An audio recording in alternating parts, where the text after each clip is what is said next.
Au nom du Père, du Fils et du Saint-Esprit. Amen.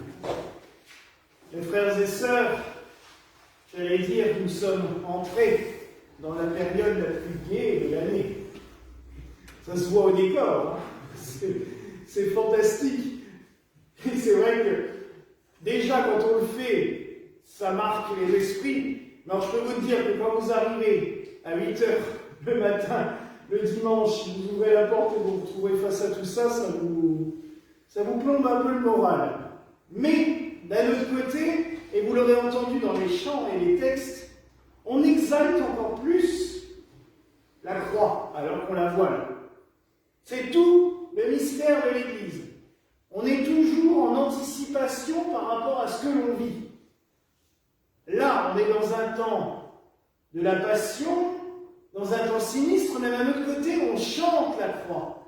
D'ailleurs, à l'office, on chante aussi le Vexilla Regis, qui est cet hymne à la croix. Les étendards du roi s'élèvent, parce que le Seigneur nous sauve par sa croix. Tout simplement parce que, même si on sent que les ennuis commencent, on le voit bien dans l'Évangile, hein. Là, il est en train de les fâcher sérieusement. Il leur dit des choses, ça passe pas. Ils sont tous en train de commencer à grogner en disant « Oh là là, mais en plus c'est un blasphémateur, parce que là il nous parle de choses. » C'est très marrant, comme quand dans une église, ou dans une synagogue à l'époque, mais une église maintenant, quand quelqu'un va vous parler d'une thèse qui n'est pas forcément partagée par tout le monde, première chose qu'on fait, c'est « Oh, il blasphème !» Mais en quoi le Christ a blasphémé? Il ne dit rien qui est contraire aux Écritures. Il dit juste qu'il est le Fils de Dieu. Ce qui est annoncé par les prophètes depuis 4000 ans à l'époque. Mais ça n'a pas l'air de les émouvoir plus que ça. Au contraire, ils disent, mais il est complètement fou. Et pourtant, cela fait 3 ans qu'il parcourt la Galilée, qu'il y a des miracles en nombre incalculables, des guérisons, les multiplications des pains, et plein d'autres miracles, grâces qui surgissent, des conversions en nombre incalculable. Mais non, on ne veut pas le croire, on ne veut pas le voir.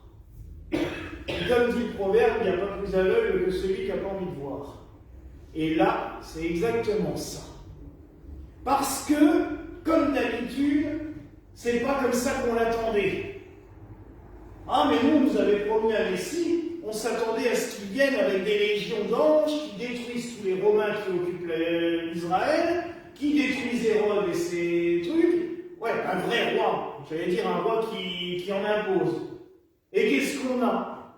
Un barbu qui se balade avec une tunique, qui marche à pied avec 12 bonhommes, qui passe de ville en ville, ouais, il impose des mains, il fait des guérisons. Bon, c'est pas spectaculaire. Et malheureusement, c'est ça, encore de nos jours, que les gens attendent. Et même de Dieu, même de l'Église, ils attendent des choses spectaculaires.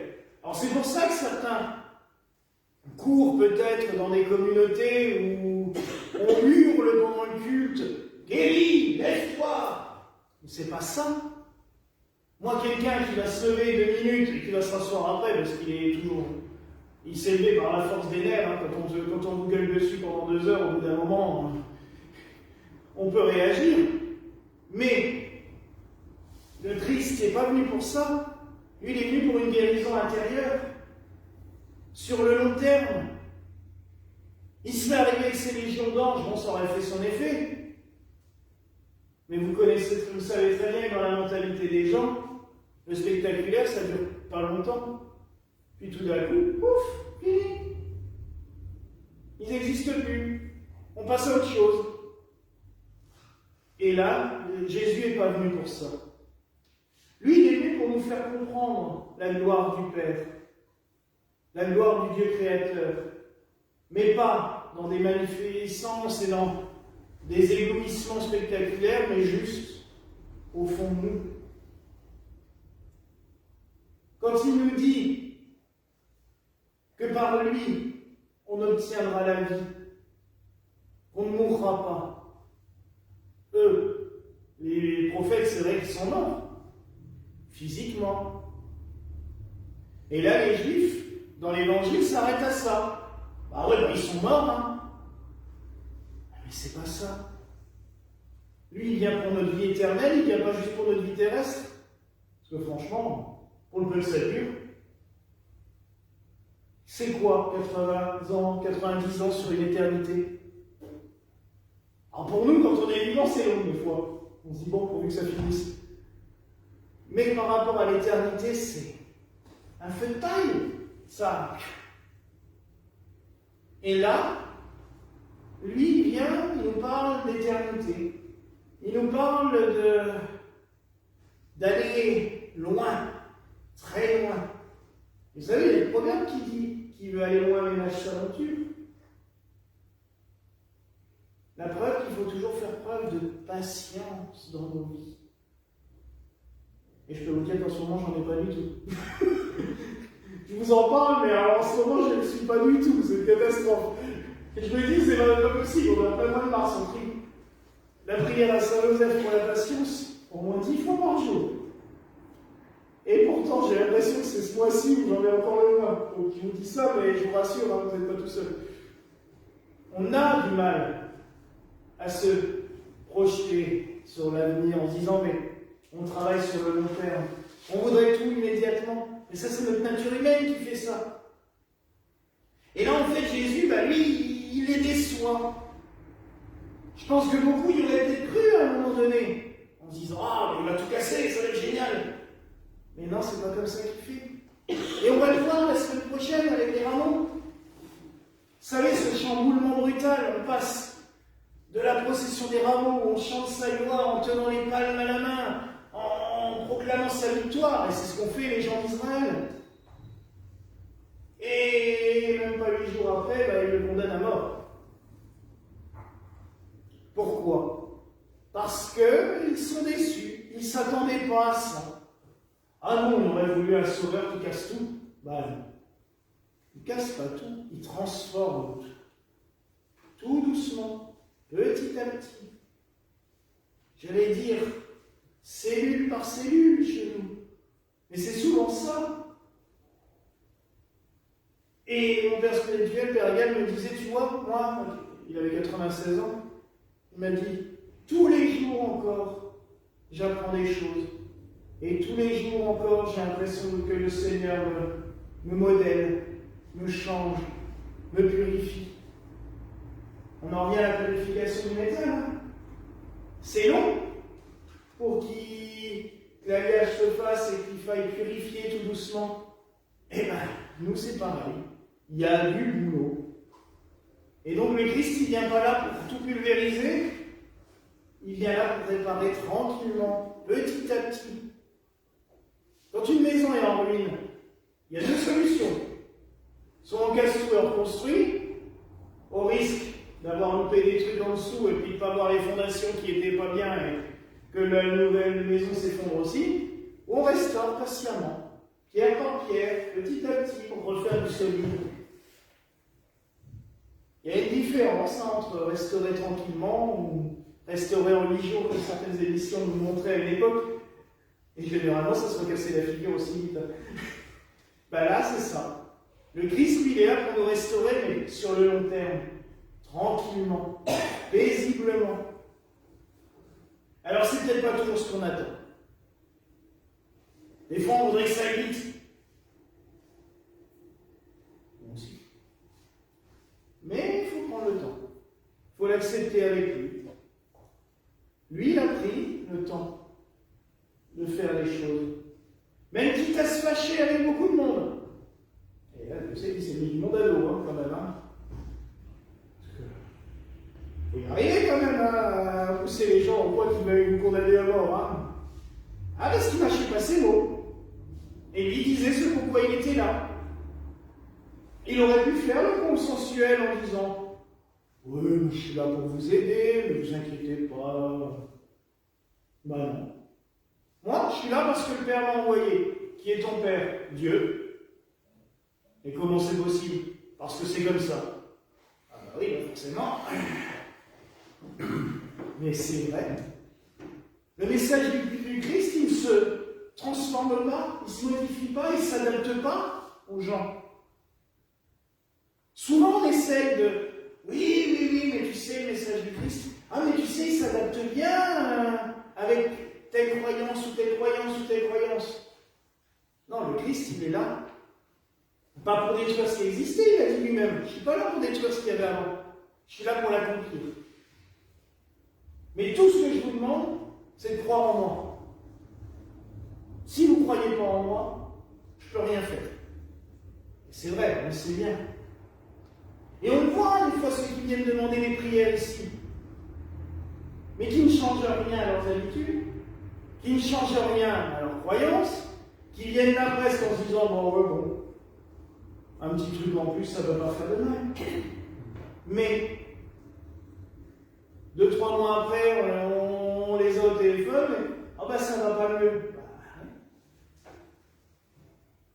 Vous avez suivi le Christ? Vous écoutez son enseignement? Ah oui, mais vous savez, moi j'ai mes croyances. Oui. Si vos croyances pendant 20 ans vous ont emmené dans cet état de désespoir, à un moment donné, il faut peut-être en changer. C'est peut-être que c'est pas bon. Et là, c'était ça le peuple juif à l'époque. C'était oh ouais, nous on croit au Messie, il va venir un jour. Un jour. On est bien comme ça.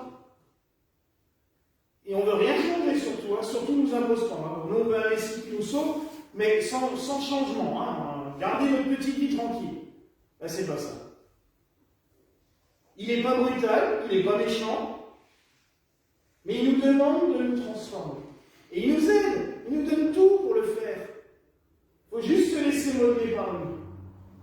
S'abandonner à la divine providence, comme on le dit dans notre prière. C'est dur. C'est très dur. Parce qu'on veut contrôler. Franchement, c'est humain. On veut pouvoir avoir la main mise sur les choses. Ce matin, je parlais des doutes. Notre frère James me dit mais tu sais très bien que ça ira. Je dis oui, mais en attendant, c'est long. Et c'est dur à supporter. Parce que il y a des fois, on reste des humains et on doute. On se dit pendant ce temps-là, les nuits, on dort quand même pas.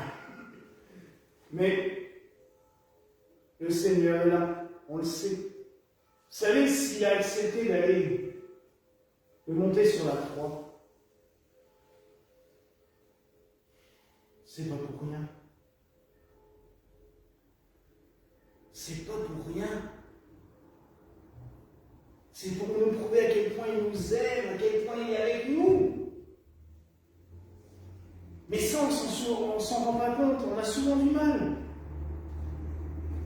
Moi aussi, quand je vous le prêche, je le dis, mais je pense que si on s'imaginait la portée de ce qu'il a fait par amour pour nous, non mais, franchement, on serait cloué au sol. Parce que, quand même, accepter d'endurer tout ce qu'il a enduré, pour, comme le disait cet enfant Jean Bosco, pour sauver une bande de têtus. Il avait raison, il n'a pas le tort. Jean Bosco un jour leur demande pourquoi le Seigneur est mort sur la croix. Pour sauver une bande de têtus. Une bande de têtus qui, même après ce qu'il a fait, ont encore du mal à croire en lui. Avec toutes les grâces qu'il nous donne. Et même avec tous les miracles qu'il fait dans nos vies, on doute encore. Parce qu'on est humain. C'est normal. On est des êtres qui sont des êtres qui doutent. Je dirais d'un côté, c'est parce qu'on a eu le pouvoir de réfléchir. On est des êtres scients. On réfléchit. Mais on doute toujours. Vous savez, quand vous doutez, pensez à 2 exemples connus. Thérèse de l'Enfant Jésus, patronne des missions, docteur de l'Église maintenant. qui, les 2 dernières années de sa vie, elle l'écrit, mot pour mot, ne croyez plus en Dieu. Elle se forçait à écrire des prières. Elle se forçait parce qu'elle ne ressentait plus l'amour de Dieu dans sa maladie. Elle le disait, j'ai l'impression que tu n'es plus là, que tu n'es pas là, que tu n'existes pas. Vous vous rendez compte le doute pour cette jeune fille qui, quand même, à 15 ans, a choisi d'aller au monastère, au Carmel. À l'époque, c'était quand même la congrégation qui avait la vie la plus dure pour les femmes. Elle a choisi ça pour se retrouver, 8 ans après, clouée dans un lit avec une tuberculose terrible, cracher du sang du matin au soir, ne plus avoir la force de rien faire. On peut douter. Elle a douté. Mais elle s'est battue jusqu'au bout parce que même quand elle doutait, elle me disait, je sais que tu es là, mais je ne te ressens pas. Ça va être terrible. C'est arrivé à une autre grande sainte, Mère Teresa.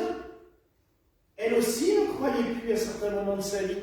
Elle l'a aussi écrit, elle a dit, mais j'étais persuadée à certains moments qu'en fait, il n'y avait rien, je m'étais trompée. On sait aussi que ça vient de l'autre d'en bas. Le doute, il aime bien nous mettre ça dans la tête. Mais ça ne sert à rien ce que tu fais, reste couché, rentre chez toi. Ah bah oui. Ah oui. Lui, il est content quand on reste sous Bobby. Mais non, il est là. Et ce qu'il a fait pour nous, franchement, c'est pour cela qu'on voit la croix aussi, pendant ces 15 jours. Ça montre le doute que les hommes ont eu vis-à-vis de Jésus, les doutes que lui-même a eu. Je me rappelle quand même que la veille de sa mort, il a quand même prié son père en lui disant si je peux y échapper, ça m'arrangerait. Mais que ta volonté soit faite et non la mienne. Mais il a eu peur. Et c'est ça qui nous donne aussi le droit de douter et d'avoir peur. C'est que Dieu fait homme a eu peur de notre vie. Il a eu peur, il a douté en se disant mais qu'est-ce que je fais là? Mais que ta volonté soit faite et non la mienne. En fait, il nous montre le chemin et l'exemple. Et quand, la nuit de Pâques, enfin cette année, ça sera l'après-midi de Pâques, nous dévoilerons la croix et nous allumerons toutes les lumières. Mais ça sera justement cette preuve que dans toutes les ténèbres, il y a toujours une lumière qui jaillit, qui surgit. Et qu'il ne faut pas avoir peur, il faut juste prendre patience. La lumière est au bout du tunnel. Alors je sais, certains sont en train de se dire, ouais, le tunnel, il est long. J'y dans vos yeux. Le tunnel est long, des fois, oui. Mais on n'est pas seul. Si on avancerait comme ça à tâtons, on sent bien qu'il y a quelqu'un qui nous pousse derrière. Et quand on commence à flancher, ah, c'est bon, j'avance, j'y vais. Alors des fois, c'est une petite caresse qui pousse, des fois, ça coup de pied. Allez, je te dis d'avancer, maintenant avance. Mais parce qu'il est là pour nous. Et ça, c'est la plus belle des choses. Donc en ce jour où tout semble tomber dans la tristesse, tout s'assombrit, mais je vous dis, c'est pas fini, la semaine prochaine, c'est en noir, mais c'est carrément encore plus gai. Mais bon, ces ténèbres, il faut que les ténèbres sortent pour que la lumière jaillisse. C'est dans les ténèbres que l'on voit la lumière en plein jour. Et vous le verrez l'après-midi de la veillée pascale. Le cierge pascal et les cierges allumés quand il fait jour comme ça donne rien. Ça ne sera pas du tout pareil que la nuit de Pâques. Pour ça que la symbolique est forte et que je suis un peu désolé qu'on ne puisse pas le faire correctement cette année. Peut-être que d'ici 15 jours, on aura un sursis, qui sait. Mais c'est pour montrer cette symbolique. C'est qu'il faut qu'il y ait des ténèbres pour que la lumière manifeste sa gloire. Et il faut que les ténèbres se répandent sur la terre pour que Dieu manifeste sa gloire. Et nous le verrons. Dans l'Église, ce sera manifesté par la déco, mais en nous surtout. Quand la lumière de ressuscité brillera dans nos cœurs, et là, ce sera beau. Alors oui, mes frères et sœurs, passons ces épreuves, car nous savons que la lumière brille au bout du tunnel, qu'elle est là, qu'il nous suffit juste de nous laisser guider par lui. Et nous en sortirons vainqueurs, comme lui a gagné sur la mort. Il a détruit la mort par le bois de la croix. Laissons le gagner aussi dans nos cœurs, dans nos âmes, pour qu'il détruise toutes nos ténèbres et que sa lumière brille au plus profond de nous. Voilà la grâce que je nous souhaite en ce jour au nom du Père, du Fils et du Saint-Esprit. Amen.